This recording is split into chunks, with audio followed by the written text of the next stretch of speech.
Un thermomètre géant trônait dimanche dernier dans le chœur de la cathédrale Saint-Étienne de Metz lors d'une célébration œcuménique. Ce thermomètre accompagnera jusqu'à Paris les pèlerins qui marchent pour réclamer la justice climatique. Venus d'Allemagne par 3 routes différentes, c'est l'engagement écologique qui réunit les marcheurs.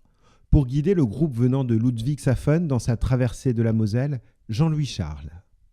Je fais cette marche parce que je suis déjà un écologiste convaincu et donc je pense qu'il est important que la société civile et que nous, particulièrement les catholiques, on se manifeste à nos dirigeants pour qu'ils sachent qu'il n'y a pas le côté économique et financier dans la vie, qu'il y a aussi le côté humain et voilà. Si certains ne partagent qu'une partie de la route, d'autres se sont engagés à marcher jusqu'à Paris. C'est le cas de Josef, parti du centre de l'Allemagne. Mein Gedanke war also mitzupilgern, weil ich zu Hause sehr viel mit Klimawandel umgeben bin. Im Umkreis von 30, 40 Kilometer Kraftwerke, Kernenergie, Atom, Kohleabbau. À Perles, c'est Monseigneur Laglaise qui a accueilli les pèlerins de la route venant de Flensbourg, à la frontière danoise, tandis que dans la région de Forbach, les marcheurs ont traversé pour leur part plusieurs fois la frontière dans la même journée. Les municipalités et paroisses de plusieurs villes et villages se sont toutes mobilisées pour accueillir ces groupes de marcheurs. Dans la paroisse en elle-même, on a l'archiprêtre qui vient d'être fraîchement nommé, qui a participé à la marche, qui a organisé pas mal de choses, qui s'est occupé de la restauration de ce soir. Je crois que beaucoup de gens de la paroisse ont été mobilisés, même le CCFD. Je crois que c'est une chaîne, c'est, je dirais, des amis, des copains qui ont fait que, et voilà le résultat.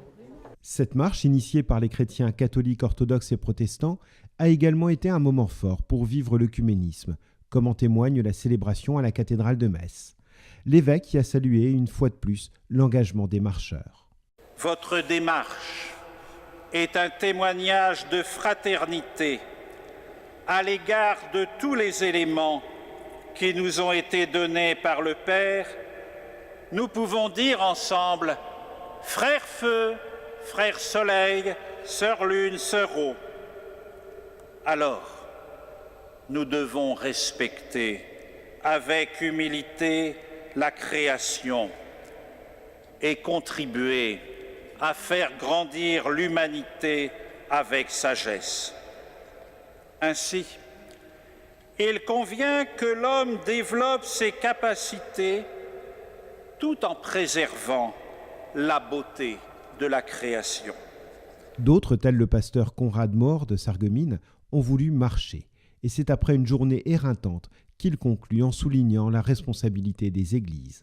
J'ai trouvé très impressionnant l'engagement des hommes et des femmes qui marchent pour le climat de l'Allemagne jusqu'à Paris. Et pendant une journée, je voulais participer pour les soutenir, pour leur montrer notre respect et notre fraternité. Je crois que nos églises ont toujours à favoriser l'engagement pour la nature, l'utilisation des moyens de façon économique, mais surtout pas au détriment de la création. Un message qui rejoint des convaincus, comme Jean-Louis Charles. La planète est vraiment en danger, donc il faut que vraiment nous tous, citoyens, nous commencions à prendre conscience de ce problème et donc dans notre vie de tous les jours, être assurés la sauvegarde de cette planète par nos gestes quotidiens.